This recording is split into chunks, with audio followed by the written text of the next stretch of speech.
Hello students, today we are discussing about 21 worksheet. ठीक है, जो कि 21 ही डेट की है। अच्छा कोरिलेशन है। चलो 9th क्लास की वर्कशीट है, इसके अंदर हम पढ़ रहे हैं जीवन की मौलिक इकाई। अब जीवन की मौलिक इकाई सबको पता है क्या है। इससे पहली वर्कशीट में आपने पढ़ा था जीवन की मौलिक इकाई होती है कोशिका। Very good. अब कोशिका देखने में कैसी है तो उसके बारे में हम पढ़ रहे हैं। देखिए बेटा, कोशिका को हम कहाँ कहाँ देख सकते हैं, पहले तो ये बताइए।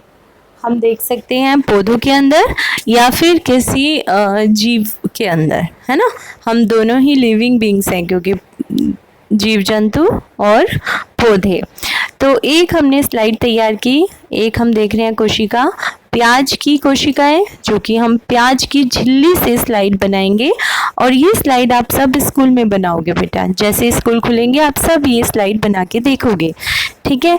और दूसरी हम देख रहे हैं कपोल कोशिका। कपोल मतलब हमारे गालों की जो पीछे इनर लेयर है बेटा, जो भित्ति है, उसे पतली सी बिल्कुल झिल्ली सी निकाल ली जाती है टूथपिक से। या आपकी क्लास टीचर जो भी सब्जेक्ट टीचर होंगी वो करके दिखाएंगी, ठीक है। तो ये दोनों हमने स्लाइड तैयार की, स्लाइड बना ली कोशिका से और उसके बाद उसे देखा सूक्ष्मदर्शी में। जब हमने सूक्ष्मदर्शी में देखा, आप सब भी देख रहे हैं, तो इसके अंदर हमें छोटी छोटी डॉट्स नज़र आ रही हैं, बिल्कुल बीच में गोल राउंड से बॉल सी नज़र आ रही है। इसे क्या कहते हैं? ये तो कोशिकाएं हैं, एक कोशिका, दो कोशिका उसके ऊपर रखी हुई ऐसे ब्रिक की तरह दिखाई दे रही है ना, एक के ऊपर एक, जैसे किसी ने ईंटें रखी हुई हो। तो इसके बीच में ये क्या है? अब यही क्वेश्चन पूछ रही है जिज्ञासा अपने भाई ज्ञान से। जिज्ञासा ने प्याज की झिल्ली और कपोल की अस्थायी स्लाइड बनाई और उन्हें सूक्ष्मदर्शी में देखने पर कुछ ऐसा देखा गया। ज्ञान, इन चित्रों में ये गहरे बिंदु क्या है और इनका क्या कार्य है? तो ज्ञान आंसर देता है, दीदी इन्हें केंद्रक कहते हैं। इनके ऊपर केंद्रक झिल्ली की परत होती है जिसमें छोटे छोटे छिद्र होते हैं। इन छिद्रों से कोशिका द्रव्य अंदर और बाहर जाता है। इसे कोशिका का ब्रेन भी कहते हैं, ठीक है। तो अभी साइड में क्या दिखाया हुआ है, ध्यान से देखो। ऐसा लग रहा है कोई बोल रखी हुई है और उस बोल के ऊपर छोटे छोटे छेद हैं, दिखाई दे रहा है। चलो मैं आपको जूम करके दिखाती हूँ। अब दिखाई दिया? हाँ। तो एक कोशिका है, उस केंद्रक है, केंद्रक के ऊपर केंद्रक झिल्ली है।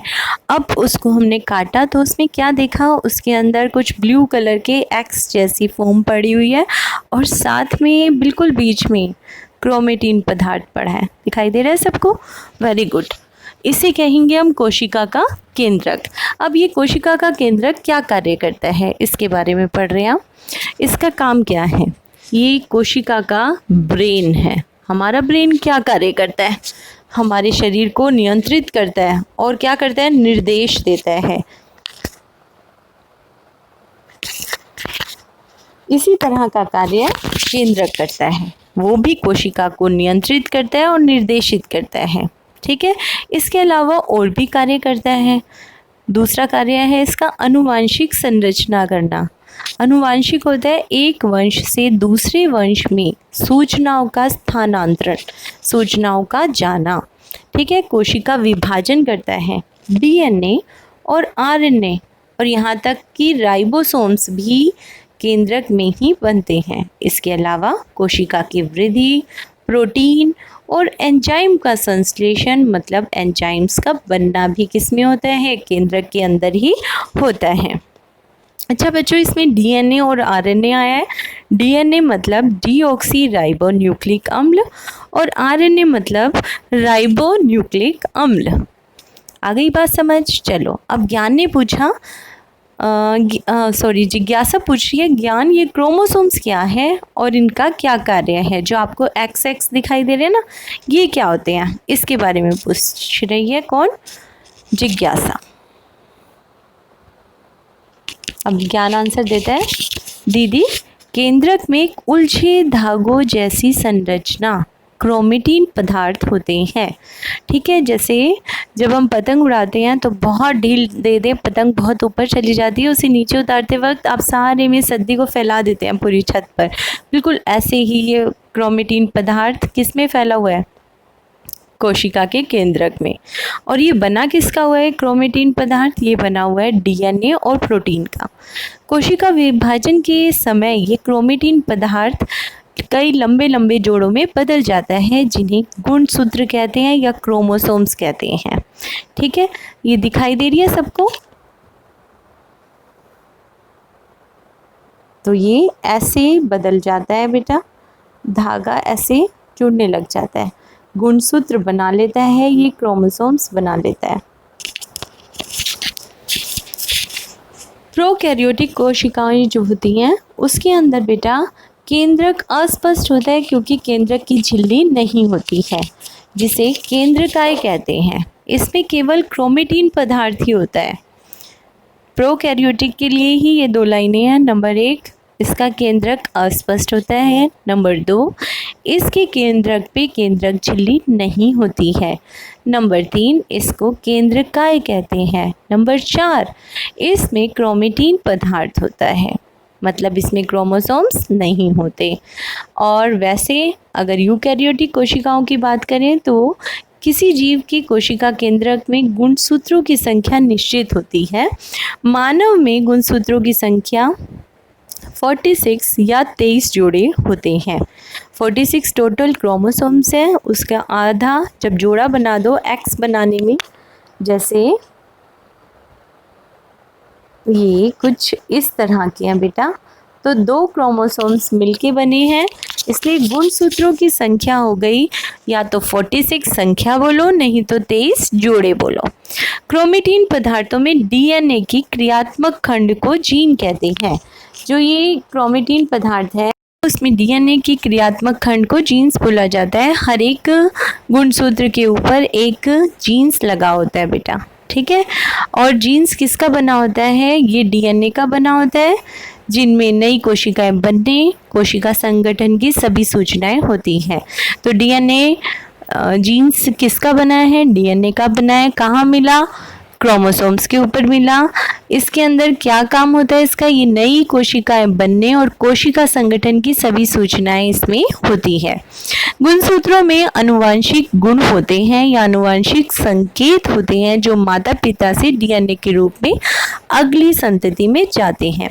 तो क्रोमोसोम्स का क्या काम है?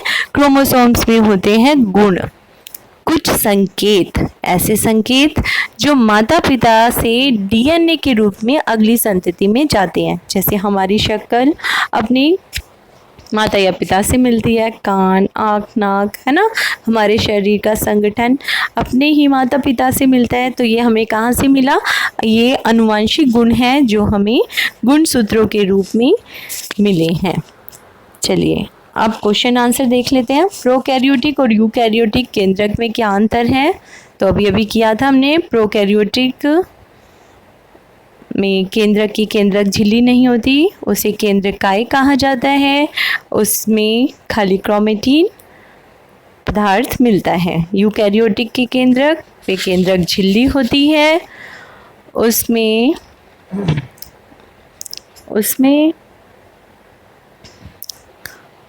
गुणसूत्र पाए जाते हैं, क्रोमोसोम्स पाए जाते हैं, जिन पे जीन्स होते हैं। चलिए, डीएनए और आरएनए का पूरा नाम अभी गया है। डीएनए मतलब डीऑक्सी राइबो न्यूक्लिक अम्ल और आरएनए मतलब राइबो न्यूक्लिक अम्ल। राइट, ये लिखा हुआ है आपका। चलिए नेक्स्ट है, डीएनए कोशिका में कहाँ पाया जाता है? तो डीएनए कोशिका के केंद्रक में पाया जाता है।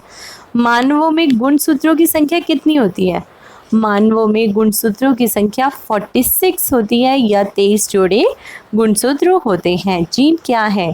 जीन कहाँ स्थित होता है? जीन्स डीएनए के बने होते हैं और ये नई कोशिकाएं बनने और कोशिका संगठन की सभी सूचनाएं रखते हैं। और ये कहाँ पाए जाते हैं? ये क्रोमोसोम्स के ऊपर पाए जाते हैं। मानवों में गुणसूत्रों की संख्या कितनी होती है? हो गया ये भी। केंद्रक के कोई 2 कार्य लिखिए तो केंद्रक के कोई दो कार्य क्या लिख सकते हैं? ये कोशिका को नियंत्रित और निर्देशित करता है, ये आनुवांशिक संरचना में सहायता करता है, कोशिका विभाजन भी केंद्रक के द्वारा ही होता है। ये सब इसके अंदर आंसर आ जाएंगे। कोशिका वृद्धि, प्रोटीन, एंजाइम्स बनाना, ये सब किसका काम है? केंद्रक का ही काम है।